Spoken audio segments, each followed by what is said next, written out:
I was downstairs on the couch and I was smoking meth. I was high. She knew what I was doing. She was in the bed asleep.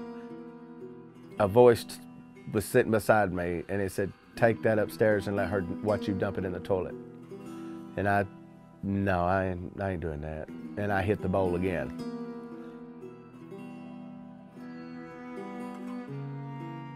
And then a second time, I was hitting the bowl and there was a voice beside me that said, "Take that upstairs and let her watch you put it in the toilet." And I said, "No, that's not happening." And I hit the bowl again, but then a much sterner voice the third time said, "I said, take that upstairs and let her watch you pour it in the toilet." I said, "Okay." And she watched me pour an 8-ball in the toilet and I flushed it because that's what I was told to do. I was still doing it. And then that's when she moved out and called me and was like, "Hey, come to church."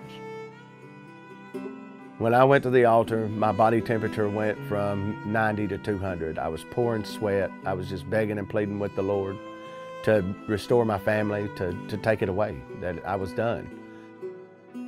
And there was 4 or 5 brothers had their hands on me. I always sat in the back of the church, seen people fall out and speaking in tongues, and I always thought, well, that's just for a show.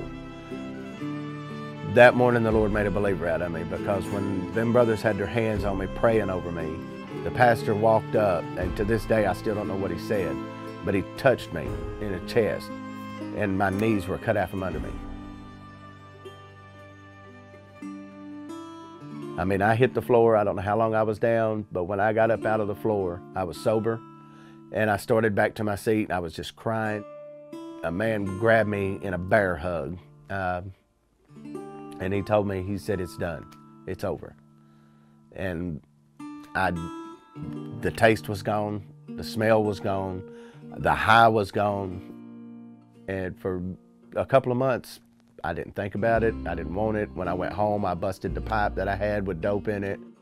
So I went back out and got back on drugs again, and she had the evangelism team from church come to my house and pray, and one of the ladies had prayed, "Lord, if it takes him losing his job, then so be it." I was getting all my drugs from work. The only way I was going to get away from the drugs was to get away from the job. And 2 weeks from the day that lady prayed that prayer in my house, and I called my wife that day and told her, "I believe I'm going to quit my job today." And she said, "Well, don't you think you ought to have one before you quit this one?" I said, "Not today."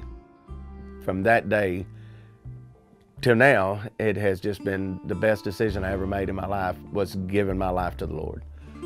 He has since then restored my relationship with my wife, and then now we're pregnant again with our 3rd child, and finally it's a little girl. We prayed for a little girl and prayed for a little girl. We finally got one.